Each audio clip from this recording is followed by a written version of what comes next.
வேலைக்காரர் எஜமான்களுடைய அதிகாரத்தையும் இடத்தையும் அவர்கள் அதிகாரத்தும் இடத்துக்கும் அடங்க வேணும். அவர் இந்த அதிகாரத்தும் இடத்துக்கும் அவர்கள் சேவை செய்ய வேணும். ஒரு காரணம், முதலாவது காரணங்கள் சொல்லலாம், எழுதிக் கொள்ளலாம். ஜாத்ராகம் 20:10, ஜாத்ராகமம் 20:10, ஜாத்ராகமம் 20:10 கடவுளினுடைய வெளிப்படையான கட்டளை, கடவுளுடைய வெளிப்படையான கட்டளை இருக்குது. கடவுளுடைய வெளிப்படையான கட்டளை இருக்கிறது. என்ன? எஜமான்கள் வேலைக்காரரை ஆள வேணும், வேலைக்காரர் எஜமான்களுக்கு அடங்க வேணும். அதான் 20:10. Masters to govern the servants and servants to be subject to the masters. எஜமான்களுக்கு வேலைக்காரர் அடங்க வேணும். இது எதில் வருது? 4வது கட்டளை, இது 4ஆம் கட்டளை. அதான் அதை சொல்லுறோம்.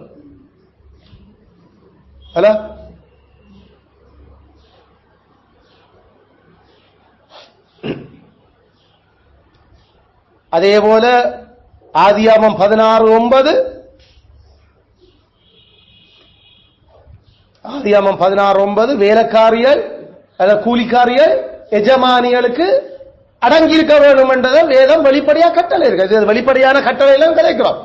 ஆகாரே உன் நாச்சியார்கிட்ட போய் அடங்கியிரு, உன் எஜமானிட்ட போய் அடங்கியிரு. நாச்சியார் என்ற அந்த சொல்லு அதாவது எஜமானுடைய மனசி. அப்ப அந்த கூலிக்காரிகள் அல்லது வேலைக்காரிகள் அல்லது சம்பளக்காரிகள், சம்பளம் எடுக்கிற பெண்களை அங்க குறிப்பாக சொல்லு, அவ எஜமானிக்குள்ள எஜமானியினுடைய கைகள் அடங்க வேணும். இது வெளிப்படையான கட்டளை. கர்த்தருடைய தூதனானவர், கர்த்தருடைய தூதனானவர் யாரு? இயேசு கிறிஸ்து. கிறிஸ்து கர்த்தருடைய தூதனானவர் அங்க இருக்கிற போய் அடங்கிரு உண்ட நாச்சியாருட்ட. எப்படி சொன்னார்? இவ அடங்க மாட்டேன்னு ஓடுனவ ஆண்டவர் அவைய தாழ்மைப்படுத்தி போய் அடங்கன்னு சொல்லி திருப்பி கட்டளை கொடுக்க. God humble. கிறிஸ்து அவளை அடங்க சொல்லி அவளை நாம சொல்ல அது எவ்வளவு மனச பாதிச்சிருக்கும், எவ்வளவு ஒரு வெக்கம். போய் வெக்கப்படுகிற கீழே என்ன வலிக்கிட்டு ஓடுற, நீ யாருட்ட ஓடுற, எஜமானிட்ட போய் அடங்கிரு. வெக்கத்தோட திரும்பி போக வேணும். அதுல கிறிஸ்து சொன்னார், அவர் சொன்ன நேரமே அடங்கிட்டோம் என்றா வெக்கப்பட தேவையில்லை. ஏனென்றா அது நமக்கு ஆசீர்வாதமா இருக்கு, நாம கிறிஸ்துக்கு கீழ்ப்படுகிறோம் என்றதோட. ஆனா கலகம் செய்ய வலிக்கிட்டு அடங்கலையோ திருப்பி அடங்க தான் போறோம். ஆனா அதுக்கப்புறம் எந்த முகத்தோட நாம காட்டுறது, அதுக்கப்புறம் வெக்கமும் ஆனந்தோஷம் எல்லாம் இல்லாம போயிடும். அதோட கிறிஸ்துவுக்கு அடங்காம போற மனுஷினர், கிறிஸ்துவுக்கு அடங்காம போற பிள்ளைகள், கிறிஸ்துவுக்கு அடங்காம போற கூலிக்காரர். கிறிஸ்து போய் உன் எஜமானுக்கு நாச்சியாருக்கு அடங்கியிரு. எக்ஸ்பிரஸ் கமாண்ட், வெளிப்படையான. இதுவே ஒரு கடமை. இதே கட்டளை என்ற கடமை தான். இந்த கடமையை கடனை செய் போய். கடவுளுக்கு தெரியாத இது கடனா நான் சொல்லக்கூடாது. அவர்கள் இதன் கடன் போயிரு. அயால வேலைக்காரரே உங்கள் எஜமான்களுக்கு கீழ்ப்படிந்திருங்கள். கிறிஸ்துவனுடைய வெளிப்படையான கட்டளை, மறைமுகம் உள்ளதமான ஒரு கதையுமே வெளியாலே அவர் அதை சொல்லி இருக்கிறார். அதனால கூலிக்காரர், கூலி வென்றவர்கள், சம்பளம் வென்றவர்கள் எல்லாரும் தங்கள் எஜமான்களுக்கு அடங்கி இருக்க வேண்டும். இரண்டாவது காரணம்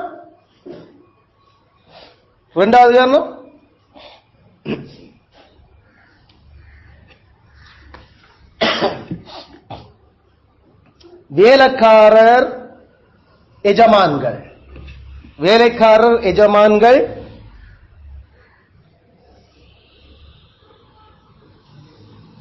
தங்களுடைய நிலைமைகளை, தங்கள்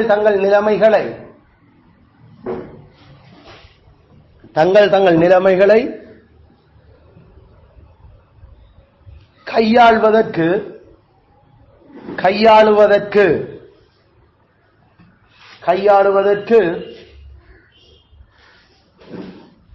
மோசேயும் சாலமோனும்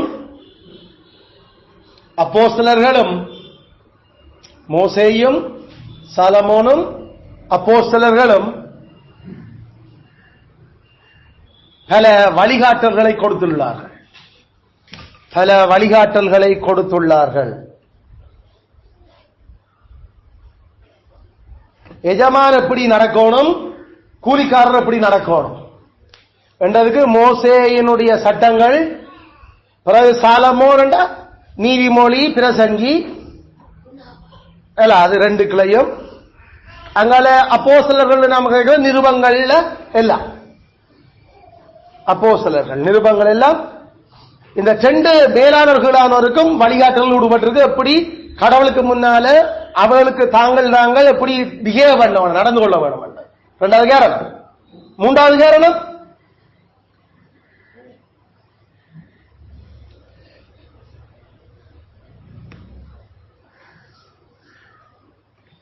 பரிசுத்தவான்கள்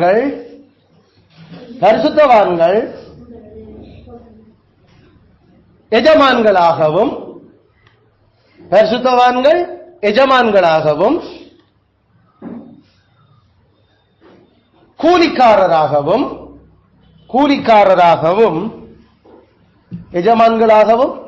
கூலிக்காரராகவும்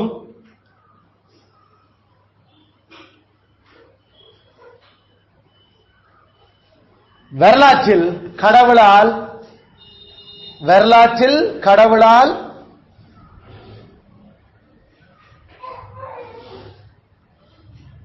அந்தஸ்து கொடுக்கப்பட்டு நியமிக்கப்பட்டுள்ளார்கள்.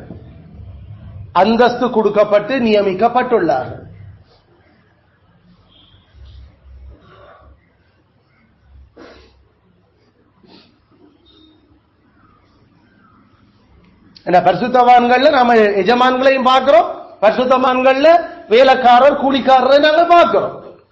கர்த்தர் சமுதாயத்தில் இந்த வரலாற்றில் கண்ட மக்களையே இந்த 2 மேலாளர்களான 2 அந்தஸ்துல வச்சிருந்திருக்கிறார். ஆகல எஜமான்கள் கூலிக்காரன் சமன் இல்லை. ஆகல மேலானோராயிருந்த எஜமான்களும் பரிசுத்தவான்களா இருந்திருக்கணும், கீழானோராகவும் கீழானோராயும் பரிசுத்தவான்கள் வாழ்ந்திருக்கிறத வேதத்திலையும் பார்க்கிறோம், வரலாற்றிலையும் எங்களுக்கு ஆண்டவர் காட்டியிருக்கிறார். நமக்கு அத வேதத்தில் நமக்கு நல்லா தெரியும். ஆபிரகாம் எஜமான், அதே நேரம் எலியேசர் வேலையார், 2 பரிசுத்தவான்கள். அங்க எங்களுக்கு தாவீது சாலமோன் எஜமான்களாக வந்த சந்தர்ப்பம். அதே நேரம் தானியேல் சாத்ராக் மேஷாக் வேலைக்காரர் கூலிக்காரரா மாற்றப்பட்டிருந்த யாக்கள். அதுல உயர இருந்த யாக்களை கூலிக்காரரா மாற்றியும் கடவுள் தந்த பரிசுத்தவான்களை செய்திருக்கிறார். கூலிக்காரரா இருந்த யாக்களை தூக்கி எஜமான்களாயும் வச்சு அவர் வரலாற்றை செய்திருக்கிறார்.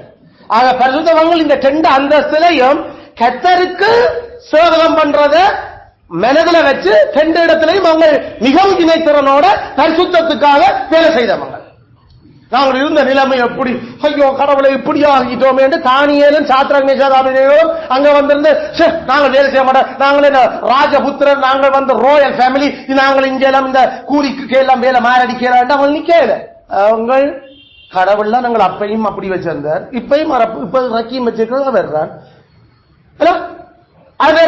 தாவீது அவன் வந்து கூலிக்காரன சவுலனுடைய வேலைக்காரனாயும் அவரை வேலை செய்ய கடவுள் வச்சிருந்தார் அந்தஸ்து. அதனால சவுலுக்கு பிறகு தூக்கி மேல எஜமானாயும் ஆக்கி வச்சிருந்தார். அதனால ஒரே பரிசுத்தவான்களையே பல பேரும் ஆண்டவர் வேலைக்காரராக இருந்தவர்கள எஜமான்களாயும் இந்தியாக்களை வேலைக்காரராயும் மாற்றி இருக்கிறார். அது நேரம் சில பேரை எஜமான்களாயே அப்படியே வச்சிருக்கிறார், சில பேரை வேலைக்காரராகவும் அவர் அப்படியே வச்சிருக்கிறார். அதுல பரிசுத்தவான்களிலே கடவுள் இந்த சமுதாய அந்தஸ்தை அவர் நிலைநிறுத்துகிறார் என்றா அதுவே காணும். வேலைக்காரர் தங்களுடைய எஜமான்களுடைய இடத்துக்கும் அவர்களுடைய அதிகாரத்துக்கும் அவர்கள் கீழ்ப்படிய வேண்டும். 4வது காரணம் கிறிஸ்து பல உவமைகளை அல்ல உவமைகளில்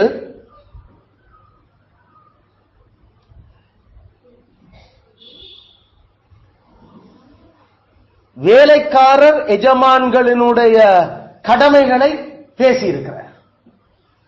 கிறிஸ்து பல உவமைகளில் வேலைக்காரர் எஜமான்களினுடைய கடன்களை அல்லது கடமைகளை அவர் பேசியிருக்கிறார்.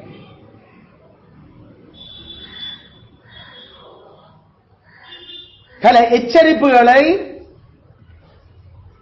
எச்சரிப்புகளூடாக பயமுறுத்தி இருக்கிறார். ரெண்டு சேரையும் பயமுறுத்தி இருக்கிறார்.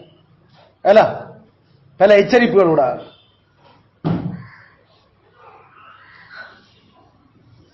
அதனால வேலைக்காரர் எஜமான்களுக்குரிய அந்த இடத்துக்கும் அவருடைய அதிகாரத்துக்கும் மதிப்பளிக்க வேணும், கௌரவிக்க வேணும், அவர்கள் கீழ்ப்படிய வேணும், அடங்க வேணும். ஐந்தாவது காரணம்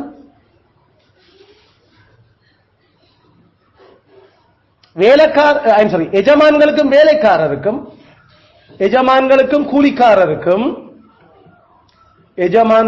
கூலிக்காரருக்கும்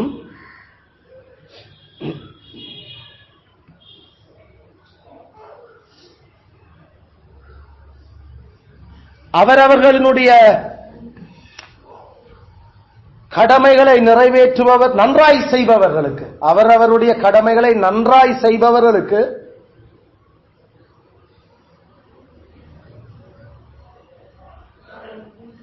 நல்ல வாக்குறுதிகளை கடவுள் அளித்துள்ளார். நல்ல வாக்குறுதிகளை கடவுள் அளித்துள்ளார்.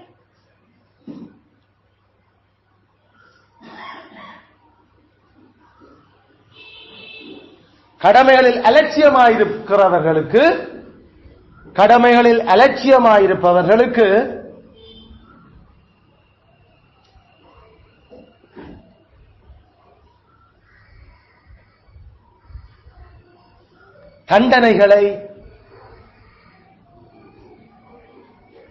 தண்டனைகளை சொல்லி இருக்கிறார்.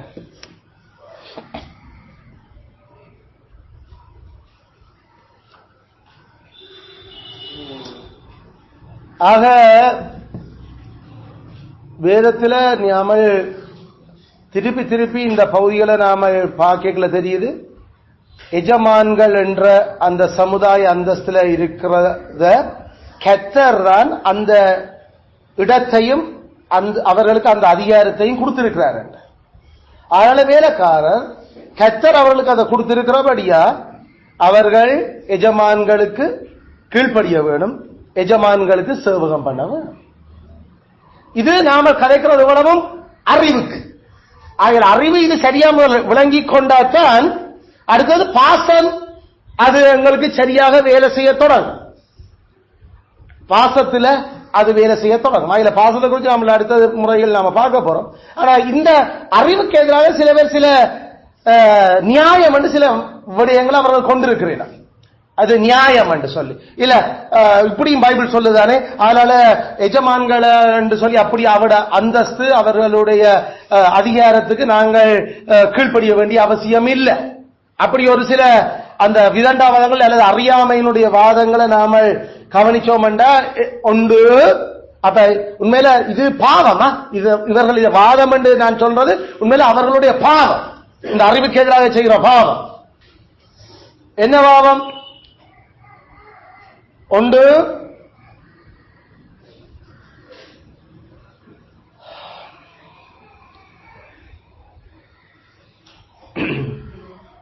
அவிசுவாசிகள் எஜமான்களாயிருந்தால்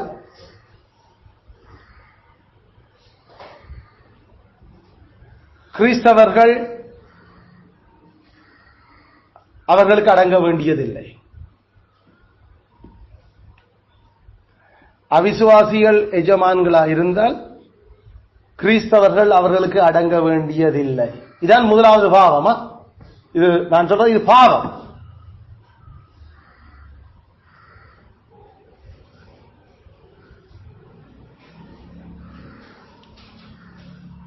எப்படி அந்த ஆர்கியூமெண்ட் போகுது? நாங்கள் கிறிஸ்துவுக்குள்ள சகோதரர், கிறிஸ்தவர்களே ஒரு ஆளுக்கு ஒரு ஆள் சகோதரர். நாங்கள் சகோதரர் இருக்கிறபடியால எங்களை மற்றவர் ஆள வேண்டிய, நான் அவருக்கு அடங்க வேண்டிய அவசியம் இல்லை. இப்படிதான் அந்த ஆர்கியூமெண்ட் போகுது. இது பாவகரமான ஆர்கியூமெண்ட். சகோதரர் கிறிஸ்தவர்களுக்கே நாங்கள் அடங்க வேண்டும் என்ற அவசியம் இல்லாம இது கேட்கல. என்னென்று ஒரு கிறிஸ்தவன் இல்லாத ஆளுக்கு நான் அடங்க வேணும்? சகோதரன் என்று சொன்னா அதனுடைய அர்த்தம் என்ன? எப்படி அதை எடுக்கணும்? ஈக்குவல். பிரதர்ஸ் அண்ட் பிரதர் என்று சொன்னா சமன். சகோதரம் என்று சொன்னா அவர்கள் சக அதாவது சமனா இருக்கிறவர்கள் என்று அர்த்தப்படுத்துது. அதில கிறிஸ்தவர்களே சமனாக இருக்கேக்கல என்னது கிறிஸ்தவன் இல்லாதவர்களுக்கு நான் அடங்கி அவருக்கு வேலை செய்கிறது, அதில் அடங்க தேவையில்லை. இது பாவகரமான ஒரு ஆர்கியூமெண்ட். எங்களுக்கு இதுக்கு பதில் எப்படி நாம சொல்லுறோம்? பதில் எப்படி சொல்றோம் என்று சொன்னா, வேலைக்காரர் எஜமான்கள் என்றது ஆவிக்குரிய விஷயம் இல்லை. வேலைக்காரன் எஜமான் என்று சொல்றது இந்த உலகத்துல, இந்த மண் உலகத்தினுடைய மாம்சத்துக்குரிய ஒரு விடயம். அதாவது வெளியான மனுஷனுக்குரிய ஒரு விடயம். அது இன்னும் நாம சரியா சொல்றோம். வெளியான மனுஷனுக்குரிய விடயம், உள்ளான மனுஷனுக்குரிய ஒரு விடயம் இல்ல வேலைக்காரர் எஜமான்.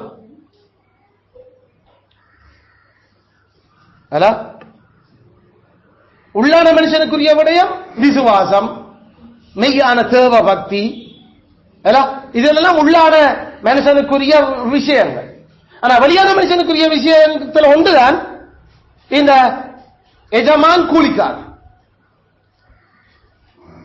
அல்லது விசுவாசிகள் மூப்பன், அல்லது அரசன் குடிமக்கள், பெற்றார் பிள்ளைகள், புருஷன் மனுஷி.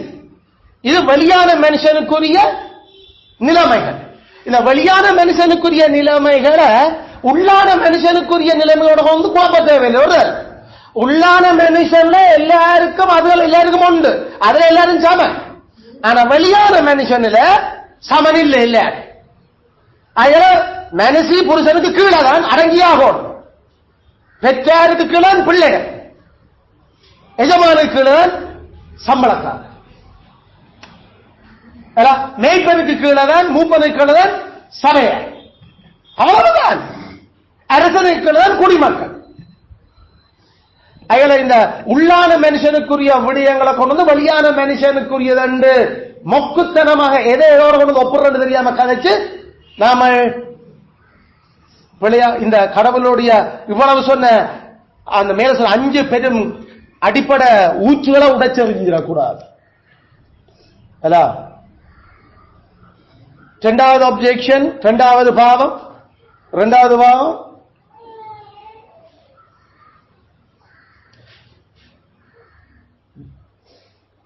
எஜமான் வேலைக்காரர் என்ற நிலைமை சுபாவத்துக்கு முரணானது. எஜமான் வேலைக்காரர் என்ற நிலைமை சுபாவத்துக்கு முரணானது.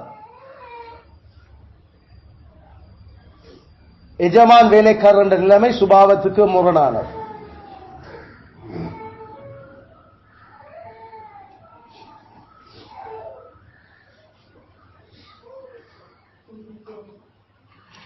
இதுக்கு என்ன பதில் சொல்றோம்?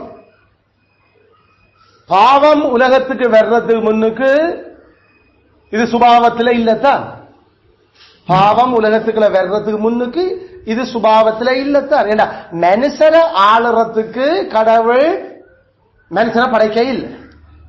கீழான படைப்புகளை ஆளுறதான் கடவுள் மனுஷனை படைச்சது. அதுல பாவம் உலகத்துல இல்லாம இருந்திருக்கும்டா வேலைக்காரர் எஜமான் என்ற இந்த ஒரு செட்டப் இருந்திருக்க சான்ஸ் இல்லை. அல்லது அடிமைகள் எஜமான்கள் என்ற அந்த செட்டப் இருந்திருக்க வேண்டும் என்ற அவசியம் இல்லை.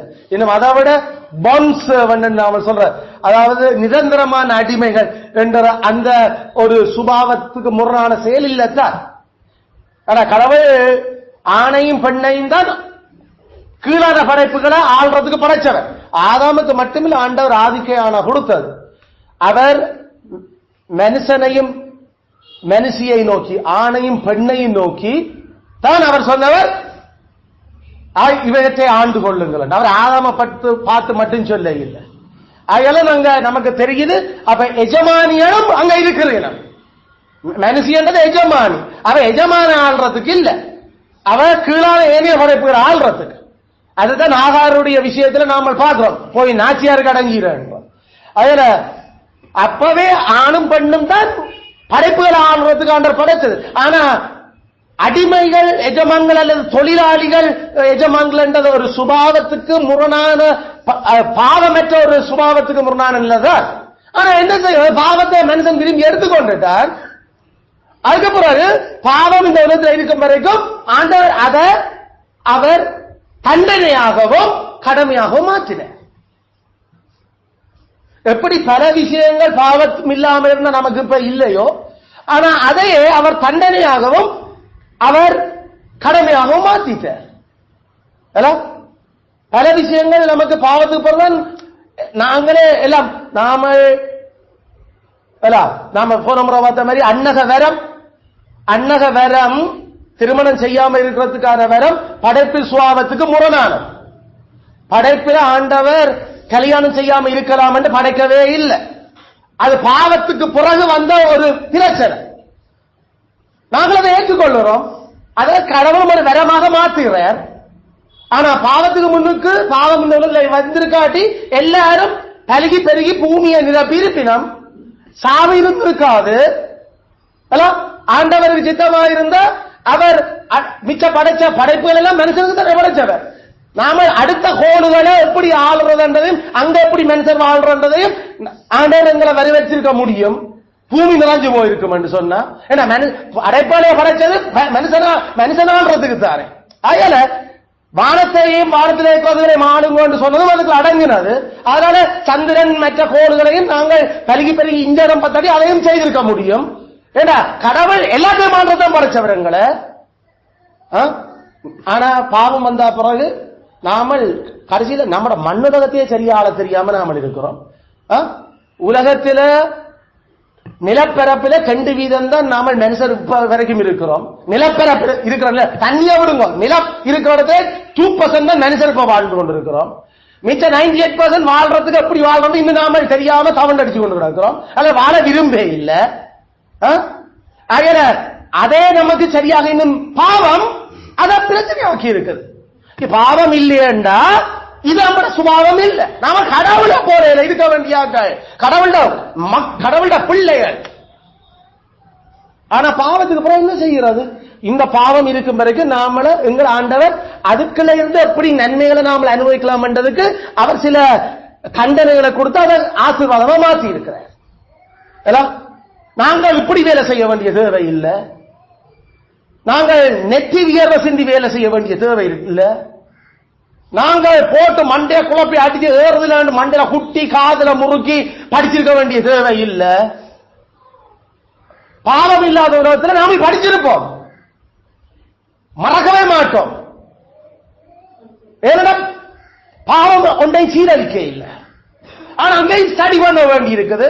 அங்கேயும் நாம ஆதாம ஏதேன கொண்டு வந்துட்டு அந்த மிருகங்களை நடக்க பண்ணி விட்டு போட்டு ஆண்டவர் பேர் வைக்க வச்சார். அப்ப ஆதாம் அந்த மிருகங்களை ஸ்டடி பண்ணினான். இது என்ன சுபாவம், இது என்ன இருக்கு, இது முன்னுக்கு போற இதனுடைய நிலைமையில என்ன, இதோட என்ன கெமிக்கல், இதுக்குள்ள எப்படி விஷயங்கள் இருக்குது என்று படிச்சு போட்டு அதுக்கு பேர் வச்சார். அது வேலை ஆதாமோட. ஆதாம் பாவத்துக்கு முன்னுக்கும் வேலை செய்யறான். ஆதாம் பாவத்துக்கு முன்னுக்கும் மண்ண நிலத்தை உழுது நிலத்தை பண்படுத்தி தண்ணி ஓடின அந்த ஆறுகள் ஏதேன சுத்தி ஓடின ஆறுகள்ல இருந்து ஓட கட்டி தண்ணியை இங்க பாய வச்சு அதை பண்படுத்துறதுக்கு சரியான வாய்க்கால்கள் அமைக்க, வாய்க்கால் உலகத்திலே படைச்சே வைக்க இல்ல, அவன் தான் தண்ணியை திருப்ப வேண்டி இருந்தது. ஆனா அது கலைச்சி நெச்சவியற வேலை இல்ல.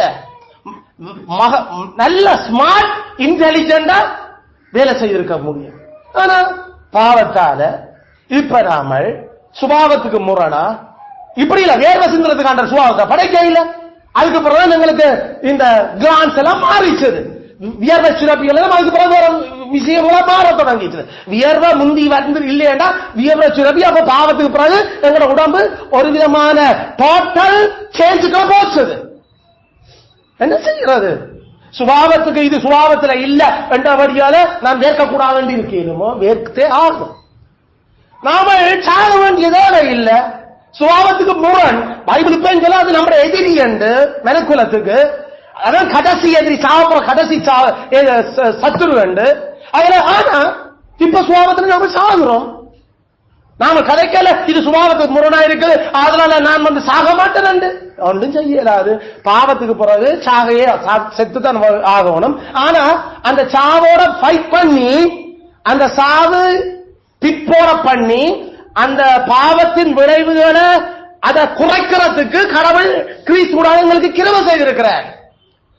அதனால முந்தி புள்ள பெற்ற பிறகுகளே எல்லாரும் செத்து செத்து செத்து செத்து போச்சுனா அவர் தாமஸ் சிம்சன் மற்ற நம்முடைய சயின்டிஸ்ட பயன்படுத்தி புள்ள பிறகுகளை தாயும் பிள்ளை சாகாம இருக்கிறதுக்கான ஆட்சியை அவங்களுக்குள்ள கிருபியா கொடுத்தார். அதனால புள்ள பிறகுகளை இனி பிறப்பு வீதம் கூடும் இறப்பு வீதம் குறையுமா மாற்றினர். இறப்ப குறைச்ச நாம இறப்பையும் ஆளுறோம். அதுக்காக நாம கடைசி வரைக்கும் இறக்க மாட்டோம் என்றது இல்லை. என்ற பாவம் பிக்குல வந்தா பிறகு கடைசியில நாம செத்தே ஆகணும். அது கிறிஸ்துவே சாகடிச்சது அந்த சத்துரு. அதுல கிறிஸ்துவ சுபாவம் அதோ சாகுறது இல்லை. நம்மட சுபாவம் படைக்கப்பட்ட சுபாவம் நீ என்னைக்கும் வாழ வேண்டிய சுபாவத்தில் படைச்சவர். அதுல பாவத்துக்கு பிறகு நாம பயாலஜிக்கலி சைக்காலஜிக்கலி நாங்கள் ஒரு கெட்டு போற ஒரு மாற்றத்துக்கு கொண்டு போகப்பட்டோம். இது உண்மையில படைச்ச சுபாவத்தில் இருக்க இல்ல. நாம எல்லாருமே மரக்கறி சாப்பிடுறாங்க. நாம சிங்கமும் புலியும் பெரும் பெரும் கேட்ஸ்கள், அது கேட் ஃபேமிலி, கிரேட் கேட்ஸ். சிங்கம் புலி சிறுத்தை எல்லாம் கேட்ஸ், அது பூனை வகை. அந்த பூனைகள் எல்லாமே புல்லும் வைக்கோலும் இளைஞன் திட்டு கொண்டிருந்தது. பாவத்துக்கு முன்னுக்கு ஒன்று உரத்தி சாப்பிட இல்லை. சுபாவம் அது இல்லை நமக்கு. ஆனா பாவத்துக்கு பிறகு மாற தொடங்கிச்சது. பாவத்துக்கு பிறகு மாற தொடங்கிச்சது. அது இன்னும் பூமியை அழிச்சா பிறகு கடைசியில் ஆண்டவரே அத ஒரு ஆசீர்வாதமா கொடுக்க வேண்டியதா போச்சுது. ஆனா தொடக்கத்துக்கு அப்படி இல்லை. தொடக்கத்துக்கு அப்படி இல்லை. எத்தனை வருஷமா அப்படி இல்லாம இருந்துச்சோ நமக்கு தெரியாது. ஆதாம் பாவத்துல தன்னை முதல் பிள்ளைய பெற்றான். அதனால அது இத்தனை வருஷமா அவர்கள் எல்லா மிருகங்களும் எல்லா உணவு சங்கிலி தாவரம் நெபேஸ்டாயா முடிஞ்சு ரெண்டு தான் உணவு சங்கிலி. தாவரங்கள் உயிர் உள்ளவர்கள் முடிஞ்சு நெபேஸ்டாயா. அது மாதிரி தாவரம் பிறகு வந்து தாவரத்தை தாவர உண்ணி பிறகு தாவரத்தை பிறகு அதை விலங்குண்ணி பிறகு அனைத்துண்ணி என்று இப்படி ஒரு நீட்சி பாவத்துக்கு முன்னுக்கே இல்ல உணவு சங்கிலி. ஆனா சுபாவத்தில் அது இல்ல. ஆனா இப்ப பாவத்துக்கு பிறகு அது மாடிஃபை பண்ணப்பட்டு வந்து இருக்குது. அது நல்லது என்றுதான் கடவுள் கடைசியில் அதை எங்களுக்கு ஒரு ஆசீர்வாதம் மாத்துற. அது போல நிகழ்வு பாவத்துக்கு முன்னுக்கு சுபாவத்தில் அடிமை எஜமான் கூலிக்காரன் ஆளுகிறவன் என்ற கதை இல்லத்தான் மனுஷர. ஆனா பாவத்துக்கு பிறகு அது இருக்குது. அதனால அதையும் கடவுள் நமக்கு ஆசீர்வாதமா மாத்துறார் என்றதை விளங்கி கொண்டு பொம்பளைய இனிமேல் ஆம்பளைய நடத்த விட்டா இன்னும் உலகத்தை நாசமாக்கிடுவாள் என்ற வழியால சொன்னார். அவன் உன்னை ஆடுவான் இனிமேல். இதுக்கு முன்னுக்கு இப்படி கட்டாயப்படுத்தியால நான் நினைக்கல. ஆனா நீ வந்து துஷ்பிரியம் பண்ணிட்ட. இனி அவனால நீ உனக்கு என்ன ஆசையோ அவனை தான் கெஞ்ச வேணும். அப்படித்தான் மாத்துறான். இது உனக்கு தண்டனை அடி அவன் ஆடுவான். உலகத்துக்கு பிறகு என்ன? பாவத்துக்கு பிறகு என்ன? இதான் உலக மூடி வரைக்கும் என்ன நாங்கள் பரிசுத்தவங்களா மாறினபடியால நாம புருஷன் மனுஷி ஆட வேண்டாமோ? இன்னும் புதிய அப்போது இந்த நடத்த வலிக்கிறாத சேர்ச்சிலையும் வீட்டிலையும் அடங்கி அமைதியாயிரு. வாய் திறக்காத திருப்பி திருப்பி அவங்க சொன்ன சேர்ச்சிலையும் வாய் திறக்காத வீட்டிலையும் தேவையா மட்டும் கதை அது அவன் சொன்ன கேட்டுக்கொண்டு பேசாம இரு. வாய் திறந்ததாலே உலகமே நாசமானது பொம்பளை. அதனால வாய் திறக்காது. அப்ப இருந்து இப்ப வரைக்கும் பாவத்துக்கு பிறகு இதான் கட்டளை ஆண்டவர். இது பெண்ணுக்கு ஆசீர்வாதம், பெண்ணால குடும்பத்துக்கு ஆசீர்வாதம், உலகத்துக்கு ஆசீர்வாதம். பெண் வாய பொத்துனா குடும்பம் நல்லா இருக்கு. அதுல அந்த கடமை ஒரு ஆசீர்வாதமா மாற்றப்பட்டுச்சு. நீ மனுஷியாள், நான் மனுஷிய, நான் அவையோட பாட்டுக்கே விட்டு இருக்கணும். அவ அதை செய்யும், அவ விளங்கி அதை செய்யணும். பொன்னேன் இதுக்குதான் பட்டேன் சொல்றோம். ஆள் என்று கடவுள் சொல்லி இருக்கிறார். நான் அவையோட விருப்பத்துக்கு விட்டேன். நான் என்ன அவள விருப்பத்துக்கு விட்டேன்? நீ கடவுளை விட பெரிய ஞானியோ, நீ மொக்கு பைத்தியம். அதனால பிள்ளைகளுக்கு நாம அடிக்கிறதே இல்லை. அது அவன் நம்ம உணர்ந்து வரும். பைத்தியத்தின் பிள்ளைகள் பெற்றார், முழு பைத்தியம். அது லூசுகள். கடவுளுடைய ஞானத்தை அவர் படைப்புக்கு பிறகு இப்படி நாசமாக்கினதை அவர் ஆளுவதனூடாக ஆசீர்வாதமாக்க வச்சார். எஜமான் ஆளுவான், கூலிக்காரன் ஆள வேணும். நாங்கள் அவர்களுக்கு ஒரு சம உரிமை கொடுக்கிறோம். அவர்களை எங்களோட ஒரே மேசையில இருந்து, இங்க ஒரே மேசையில இருந்து கதைக்கிறார். சாப்பாடு போடுறா, சாப்பாடு போடுற ஆண்டவனே நில். இவர் கையை கட்டி கொண்டு நிக்கணும். எஜமான் சாப்பிட்டு எழும்பும் வரைக்கும் இந்த சேர் போட்டு உட்கார்ந்து கதைக்கிறது கடவுள் கதைக்கவே இல்லை. கிறிஸ்து வேலைக்காரன் தான், வேலைக்காரன் தான். எஜமானோட சரிசமனம் இருந்தாலும் சாப்பிட இயலாது. இல்ல நாங்கள் கிறிஸ்தவர்கள். இந்த கிறிஸ்துவ விட பெரிய ஞானியோ நீ? கிறிஸ்தவர்கள் இப்படித்தான் அதனால இந்த போலி மனிதாபிமானம், போலி பாவத்தினுடைய அந்த தந்திரத்துக்கு நாம இறங்கிடக்கூடாது. வைக்க வேண்டிய இடத்துல வைக்கணும். வேலைக்காரரையும் எஜமான்களையும். நீ வேலைக்காரனை நல்லா உன்னோட சேர்த்து பழகிட்டியோ, கடைசியில அவன் இந்த சொந்த மகனை விட உரிமைக்காரன் மாதிரி கதைப்பானடா. கவனம். வைக்க வேண்டிய இடத்துல வையாக்கல. இதான் ஞானி, இதான் பரிசுத்தவான் சொல்றது. வழிகாட்டல்கள். வேலைக்காரரா கூலிக்காரரா அந்த இடத்துல கூலி எல்லோனே சம்பளம் எடுக்கிறார்களா.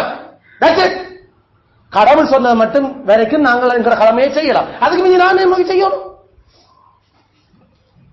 வேலைக்காரரும் அவர் மனுஷன், அவர் மனுஷனும் அவர் கதைக்கிறார். நீ கூலிக்காரன் வந்தனே, அத அந்தந்த நிலையில வச்சுக்கோள். விளங்குதோ? அதுல வேலைக்கு போற நாங்கள் எல்லாரும் கவனமா விளங்கிக் கொள்ளணும் இந்த சத்தியத்தை. எஜமானோட சரிசமனா இருக்கிறதோ, எஜமானுக்கு நாம கீழ்ப்படிய மாட்டோம்டோ.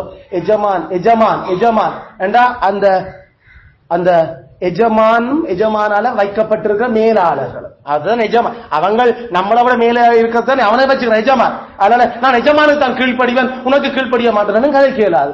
எஜமான் தான் அவன் உனக்கு மேல வச்சிருக்கிறான். அதனால கத்தருக்குள்ள கீழ்ப்படி. அந்த லிமிட்டை மெயின்டைன் பண்ணிக்கோ. அந்த லிமிட்டை மெயின்டைன் பண்ணிக்கோ. நான் குட் மார்னிங் சொல்றேன், நான் போன் கேட்கல, நான் அது அவர் எஜமானங்களுக்கு மேலான ஆட்களோட நான் அப்படி எல்லாம் பைபிள் என்ன சொல்லுது? சாதாரணமா சகோதரரா இருந்தாலே கனம் பண்ண முந்திக்கொள்ளது. அவன் கணத்துல உன்ன விட பெரியாள். அப்ப அவன் உனக்கு குட் மார்னிங் சொல்றா, நீ அவனுக்கு குட் மார்னிங் சொல்றதா? முதல் நீ சொல்லு. ஏன்னா நீ வேலைக்காரி. சக வேலைக்காரருக்கே நாங்கள் குட் மார்னிங் சொல்ல வேணும். அந்த நாம கனம் பண்ண முந்திக் கொள்ளணும். ஒருவருக்கு ஒருவர் செய்ய வேண்டியதே நாம இல்ல. அவர் குட் மார்னிங் சொல்ற, நான் சொல்றேன். அப்ப கிறிஸ்தவர்கள் அந்த வேலைக்காரனுடைய பண்புகள் இதுவே எப்படின்னா எஜமானுக்கு நம்மள எவ்வளவு அந்த கீழ்ப்படியானும் சேவகம் பண்றதுல நாம முன்னுக்கு நிக்கணும், கனம் பண்றதுல. அதனால இதை நாமல் விளங்கிக் கொள்ள வேண்டும். இன்னும் ஒரு பாவம்,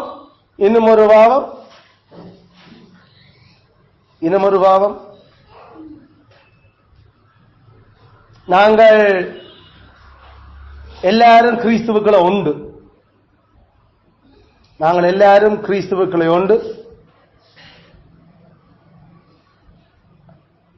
அதுல எஜமான் கூலிக்காரன் நிலை கிறிஸ்தவ சிறப்புரிமையை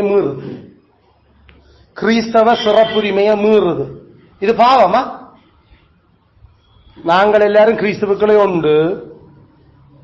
எஜமான் வேலைக்காரர் நிலை கிறிஸ்தவ சிறப்புரிமைய மீறு.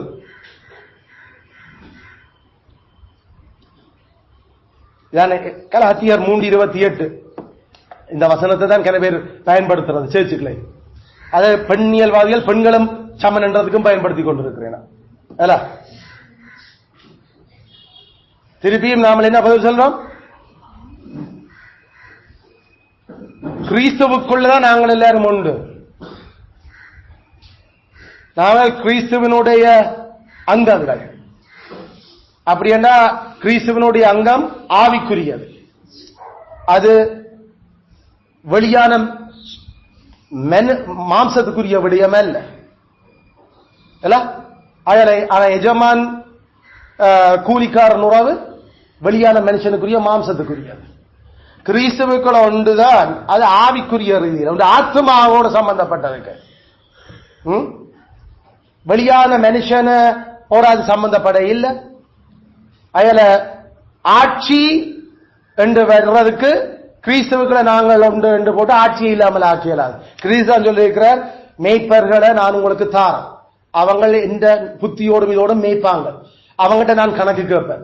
ஆடுகள்கிட்ட நான் கணக்கு கேட்க மாட்டேன், ஆடுகள் அவங்கள்தான் கணக்கு கேட்பேன். அயல நான் திருச்சபைக்கு போதகர் மேய்ப்பர்களை நான் கொடுக்கிறேன்.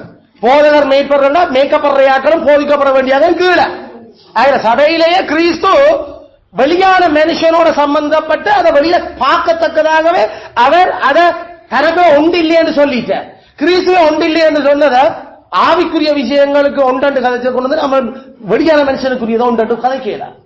அதனால அந்த ஆர்கியூமெண்ட் அது பாவகரமான, அதாவது தேசிய அடங்க மாட்டோம் என்ற ஒரு பாவத்தினுடைய கலகத்தினுடைய வெளிப்பாடு இதுகள் எல்லாம். 4வது அப்ஜெக்ஷன், 4வது கலகம் அல்ல 4வது பிரச்சனை பாவம். கிறிஸ்து தந்த விடுதலைக்கு எதிராக இது இருக்கிறது. கிறிஸ்து தந்த விடுதலைக்கு எதிராக இது இருக்கிறது.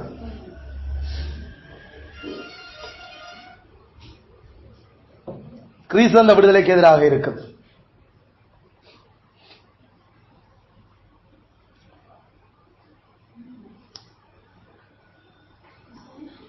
இது பாவம். கிறிஸ்து அந்த விடுதலைக்கு எதிராக இருக்கான். எஜமான் கூலிக்காரன் உறவு. கிறிஸ்து அந்த விடுதலை பாவத்தில இருந்து, சாத்தானிட்ட இருந்து, மரணத்தில இருந்து, சடங்கு சட்டங்கள்ல இருந்து தான் கிறிஸ்து விடுதலை தந்தார். புருஷனிட்ட இருந்து கடவுள் மனுஷிக்கு விடுதலை தரையில, பெற்றார்கிட்ட இருந்து பிள்ளைகளுக்கு கடவுள் விடுதலை தரையில, ஆசாரியன்கிட்ட இருந்து சபையாக்களுக்கு கடவுள் விடுதலை தரையில, அரசன்கிட்ட இருந்து குடிமக்கள் கடவுள் விடுதலை தரையில, எஜமானிட்ட இருந்து சம்பளக்காரர்கள் கடவுள் விடுதலை தரையில. கிறிஸ்து அத விடுதலையாக தர இல்ல. கிறிஸ்து என்ற விடுதலை பாவத்தின் அடிமைத்தனத்திலிருந்து, பிசாசின் அடிமைத்தனத்திலிருந்து, மரணத்தில இருந்து, சடங்கு சட்டங்களினுடைய அடிமைத்தனத்திலிருந்து விடுதலை. கிறிஸ்து என்ற விடுதலைக்கு எதிராக இருக்கின்ற கதைக்கிறது எவ்வளவு பைபிள் தெரியாத மொக்கு கதை. கிறிஸ்து ஒன்னாலும் அப்பா அம்மாட்ட இருந்த பிள்ளைக்கு விடுதலை தர இல்ல, மனுஷன்கிட்ட இருந்து விடுதலை தர. மனுஷனுக்கு கிறிஸ்து எப்ப விடுதலை தார? மனுஷன்கிட்ட இருந்து மனுஷி கடவுள் எப்ப விடுதலை கொடுக்குற? மரணத்தோட சாவம். செத்தாத்தான் மனுஷிக்கு விடுதலை. யாரு சாகும்? புருஷன் சாகும். உலகம் அதை விட்டு போட்டு கிறிஸ்து வேற ஒரு விடுதலையும் கொடுக்க இல்லை. கிறிஸ்து இன்னும் ஒரே ஒரு விதிவிலக்கான ஒரு விடுதலையை அவர் தெரிஞ்சு வச்சார். ஆனால் கட்டாயம் செய்யணும் என்றது இல்ல, விடுதலை அடையணும் என்றது இல்ல. மனுஷன் அந்த உடன்படிக்கையை மாசுபடுத்தினான். அவன் இன்னும் ஒரு பெண்ணோட அந்த உடன்படிக்கைக்கு மூன்றாவது ஒரு ஆளுக்குள்ள நுழைஞ்சிருந்தா மனுஷன்கிட்ட இருந்து விடுதலைய எடுக்கலாம். கிறிஸ்து அந்த சுதந்திரம் கொடுத்திருக்கிறார். ஆனாலும் அதை இருமாப்பா செய்ய வேண்டாம், அதுக்கு சரியா கவனத்தோட அதை செய்யலாம் என்றதும் ஆண்டவர் அதை கதைச்சிருந்த. ஆனா அதுவும் ஒரு விடுதலை நாங்களே ஏற்றுக்கொள்றோம். அதனால மனுஷன் மரிச்சா மட்டும்தான் மனுஷிக்கு விடுதலை. அதை விட்டு போட்டு நானே புடுங்கி கொண்டு வழியில ஓப்பறேன் மனுஷி வலிக்கிட்டா மனுஷிய புடுங்க வைப்ப. அது கடைசியில அது படுபயங்கரமான நரகமா இருக்கும். நரகத்திலே கடவுள கட்டளைக்கு மீறி ஒரு பொம்பளையும் யோசிக்க வேண்டிய தேவையில்லை. கிறிஸ்து என்ன நிலைமையில அழைச்சிக்கிறாரு அங்க அடங்கி வாழ். நான் விடுதலையாகணும் இப்படி ஆகணும் என்றது அப்படி என்ன புருஷன் செத்து இருக்கும். ஐயோ நான் செத்து போறேன் போ நிறைந்து போ நேரடியா நிலம் போவேன். தற்கொலை செய்யறியாக்கள் என்ன அவர்களுக்கு மனந்திரும்ப நேரம் இல்லை, மனந்திரும்ப முடியாது. அதனால நோ பாடன் மன்னிப்பே இல்லை. நீ சாப்பிட செத்து போ நிறைந்து போ. அங்க போன அப்புறம் தெரியும் இவ்வளத்தை அறிஞ்சும் ஏன் நான் செத்தன் ஏன் செத்தன் என்று யோசிக்க வைப்பார் கடவுள். இப்படி இல்ல அது நித்தியமா நித்தியமா நித்தியமா நரகம். உனக்கு அதுல கவனமா பொம்பளைகள் நாம் மனுஷி மாதிரி இருக்கணும். விடுதலை புருஷனிடத்து கடவுள் தர இல்லை, பெற்றார்கிட்ட பிள்ளைகளுக்கு கடவுள் விடுதலை கிறிஸ்து அந்த விடுதலை கொடுக்க இல்லை. அவர் அந்த உறவை இன்னும் இருக்கின இன்னும் பாவத்தை வெட்டி எடுத்து அதுக்கு எப்படி வாழணும் என்றதை அவர் உறுதிப்படுத்தினார். அதை விட்டு புடுங்கி கொண்டு நாம் விலகி ஓடுறதுக்கு இல்லை. கடவுள் இந்த உறவுகளை அதில் அவர் பாவத்திலிருந்து ஓடையும் பேயிலிருந்து ஓடையும் நரகத்திலிருந்து ஓடையும் கடவுளுடைய கோபாக்கின் தண்டனையிலிருந்து ஓடையும் மனுஷரால சுமக்க முடியாத ஆனா தந்த மக்களை குறிப்பிட்ட காலத்துக்கு இப்படி டிசிப்ளின் பண்ணினாத்தான் சரி, இல்லாட்டி சுத்தவரை இருக்கிற எல்லா இனத்தாலையும் நாசமா போயிடுவாங்க. பண்டி சாப்பிடாத, மட்டி சாப்பிடாத, கனவா சாப்பிடாத, மீனில சிலர் சாப்பிடாத, பறவையில சிலர் சாப்பிடாத அவர் சாப்பாட்டிலே கைய வச்சு இதுகளால நீ ஜோசியடா அவனோட சாப்பிடக்கு இப்படி எல்லாம் போக மாட்டேன் பேசாம விலகி வேண்டும். அவர் இவர்களால் சுமக்க முடியாத ஒரு சுமையை அவர் சொல்ல இளம்பிரயத்தில் நூத்த சுமக்கிறது நல்லது. அதனால சபைக்கும் பழைய ஏற்பாடு சபைக்கும் நுவத்தை சுமக்க வச்ச இப்படி பழகு இப்படி நான் விட்டுட்டேன் இப்படி டிசிப்ளின் பண்ணாடி நீங்கள் ஏதோ நான் வீசா எல்லாம் போய் நாசமாக்கிறீர்கள். நான் இப்படி வச்சே நாசமாகி இருக்கிறீர்கள். கிறிஸ்து அவர் தான் கடவுள் தான் வந்தா பிறகு ஓகே நான் இதுல இருந்தாலும் விடுதலை தான் ஆச்சு. அதனால அடிச்சு பூசி ஒரு பிரச்சனை இல்லை எனக்கு. ஏன்னா நான் படைச்சதுல நல்லதா உங்களை பழக்கிறதுக்காக வேணுமென்று நான் அதை சொன்னேன். இப்ப எல்லாரும் மற்றவரையும் கொண்டு வர தொடங்கிட்டு இல்ல, அதனால உயர்த்தப்பட்டாச்சு. இனி அவங்களும் வருவாங்க. அப்ப அவங்களுக்கெல்லாம் எந்த மக்களுக்காக நான் அவங்க சாப்பிடுறதும் எல்லாத்தையும் விடுவேன். அதனால அதுல இன்னும் விடுதலை அதை விட்டு போட்டு நாம எஜமான்கிட்ட இருந்து விடுதலைக்காக அடிமையா அழைக்கப்பட்டியோ அதுல இருந்து விடுபட வகவாக்காத வேலைக்காரன் அங்கே 2 அராண்டல். அதுல உங்க நிலைமையை மாத்தி நீ எஜமானாக அவனும் எஜமானுக்கு ஓடணும் விரும்பிடாத. எந்தெந்த நிலைமையில் அழைக்கப்பட்டியோ அந்த நிலைமையில நிலைச்சிருந்த அதுல விடுதலை. அதுல இருந்து கடவுள் விடுதலை கொடுக்கல. நீ மனுஷியா அழைக்கப்பட்டியோ மனுஷியா இருக்க அதுல இருந்து விடுபட வகையிலாத. நீ புருஷன் அழைக்கப்பட்டியோ புருஷனா இருக்க அந்த நிலைமையில புருஷனா இல்லாம பொறுத்து வகவாக்காத. எஜமான அழைக்கப்பட்டியோ எஜமானா இருக்கிறதுக்கு இல்லாம பொறுத்து வகவாக்காத. அடிமையா அழைக்கப்பட்டியோ அந்த அடிமையாக இருக்கிற நிலைமை கடவுள் நடிச்சிருக்கும் வரைக்கும் அதுல இருந்து விடுபட வகைவாக்காத. கர்த்தர் கண்ட சித்தத்தின்படி உன்னை உயர்த்த மாற்ற சித்தமா இருந்தா அதை அவர் பார்த்துக் கொள்ளட்டும். நீ அவசரப்பட்டு ஓடாத. அவற்ற சித்தம் குறிப்பிட்ட காலத்துக்கு எவ்வளவு காலம் சொல்லும் வரைக்கும் அடங்கியிரு. அவ்வளவுதான், பொறுமையோட அடங்கியிரு. அது உயர்த்துற காலம் வரை ஏற்ற காலத்துல உயர்த்துறா உயர்த்து வரல. அதை விடப்பட்டு நாமல் ஓட படிக்கிற கூடாது.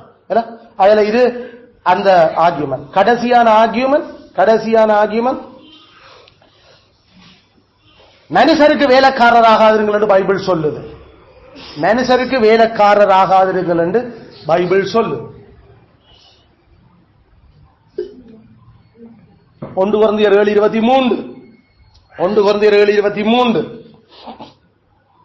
மனுஷருக்கு வேலைக்காரராகாதீர்கள், மனுஷருக்கு கூலிக்காரராகாதீர்கள், மனுஷருக்கு சம்பளம் எடுக்கிறையாக்களா அவர்களுக்கு கீழே போகாதுங்க பைபிள் வெளிப்படையா தடுக்குதே.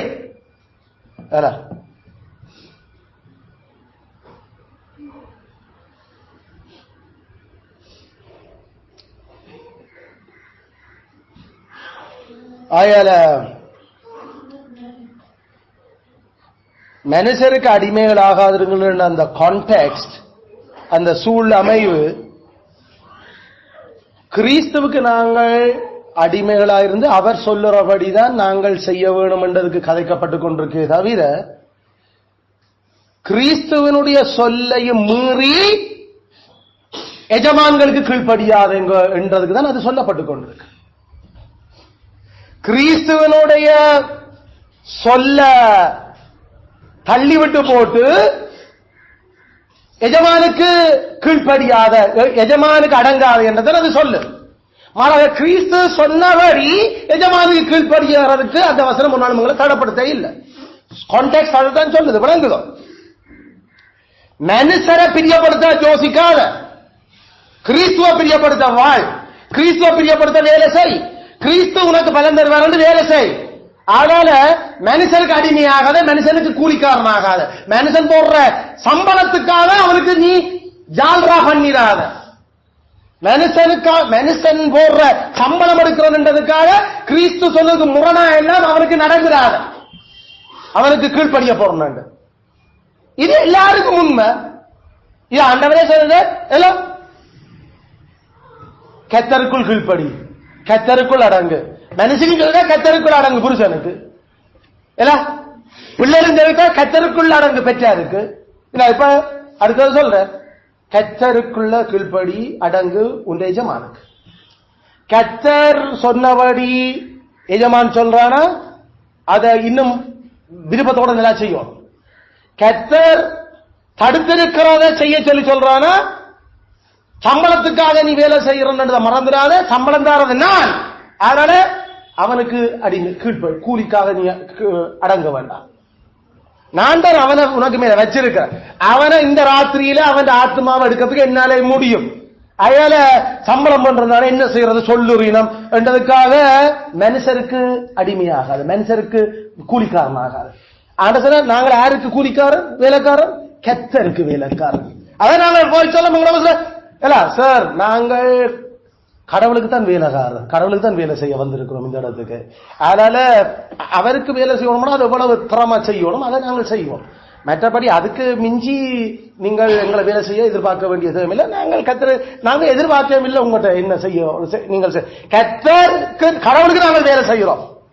அந்த மைண்ட் இருக்குமெண்டா அதுதான் எங்கேயும் கடவுள் எங்களை தன்னுடைய சித்தத்தின்படி செய்யறவனோ அவனுக்கு அவர் தன் ஆசீர்வாதங்களை அருளி செய்கிறார். கர்த்தருக்கு இல்ல, நான் பஸ்ஸுக்கு வேலை செய்யணும் எப்ப மண்டைகளை வருகிறோ அண்டையோட செத்தாரு, அண்டையோட நீ முடிஞ்சு. ஏண்டா நாம மனுஷருக்காகத்தான் நாம வேலை செய்ய வலிக்கணும்.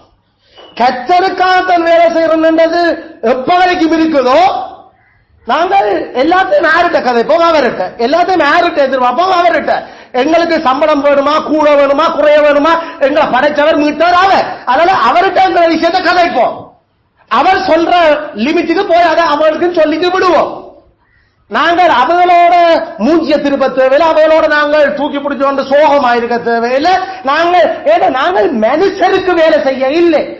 நாங்கள் எப்பயுமே கர்த்தருக்குள்ள சொன்னது இந்த வேலையில வச்சது கடவுள், இவர் எனக்கு பொஸ்ஸா வச்சது கடவுள், அதனால அவர் சொன்னபடி செய்கிறேன்.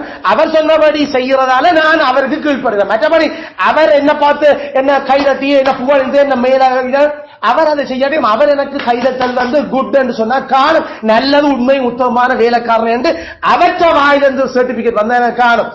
மிச்சப்படி மனுஷங்களுக்கு சொல்லுவாங்க எதிர்பார்க்க வேண்டியது. ஒரு நாள் சொல்லி இருக்கிறாரு இவர் என்ன பார்த்து உங்க வேலை நல்லா இருக்கு. அப்ப நீ அப்பவே ஏற்கனவே அவனுக்காகத்தான் வேலை செய்திருக்கிற இல்ல, அது ஒரு எதிர்பார்ப்பு இருக்குத்தானே. என்ன கடவுளை சொல்லிக்கிற மனுஷருக்கு அதை எதிர்பார்க்க வேண்டாம் என்று கர்த்தருக்கு ஊழியம் செய்கிறவர்களாக எஜமான்களுக்கு கீழ்ப்படியுங்கள். கர்த்தருக்கு தான் நாங்கள் வேலை செய்கிறோம். அதனால 10 கட்டளைக்கு முரணாக 10 கட்டளை குறைவாக நாங்கள் ஒன்றும் எஜமானுக்கு செய்ய போறதில்லை, கூடையும் செய்ய போறது, குறைச்சும் செய்ய போறது. கர்த்தர் அதால மகிமைப்படும். அதனால மனுஷருக்கு அடிமைகளாக, மனுஷருக்கு வேலைக்காரராக இருங்கள் என்ற வசனத்தினுடைய கருத்தை அப்படியே வேதத்தினுடைய ஒட்டுமொத்த போதனைக்கு எதிராக மாத்தினது மட்டுமில்லை, அந்த கான்டெக்ஸ்ட் கிறிஸ்துவுக்கு கீழ்ப்படியாம மனுஷருக்கு கீழ்ப்படிய யோசிச்சிரு. அதாவது பிள்ளைகளா அப்படி ஒரு சம்பளம் வேண்டாதானே, அதைத்தான் வேதம் சொல்றதை விட மனுஷருக்கே கீழ்ப்படிய வேண்டாம் என்று பைபிள் ஒரு இடத்துலையும் சொல்ல இல்லை. பைபிள் சொல்றல மனுஷருக்கு பயப்பட வேண்டியது பயப்படு, கீழ்ப்படிய வேண்டியது கீழ்ப்படு. கர்த்தர் அந்த அதிகாரங்களை வச்சிருக்கிறார். ஆமென். அயல வேலைக்காரர் எஜமான்களுடைய அதிகாரத்தையும் எஜமான்களுடைய அந்தஸ்தையும் நாங்கள் வேதத்திலிருந்து விளங்கி கொண்டோம். இது எங்களோட அறிவுக்கு நாம் அடுத்த முறை நம்முடைய பாசத்துக்கு கர்த்தர் அதை எப்படி கிடைக்கிறான்றது பார்ப்போம். கர்த்தராமே தொடர்ந்து இந்த சத்தியங்களூடாக நாங்கள் பலனடைஞ்சு ஞானம் அடைஞ்சு நாங்கள் எங்கள் வழிகளை சரிப்படுத்தி கிறிஸ்து எங்கள சந்தோஷப்படத்தக்கதாக நாங்கள் வாழ எங்களை ஒப்புக் கொடுப்போம். கர்த்தர் எங்களை தொடர்ந்து பலப்படுத்துவாராக. ஆமென்.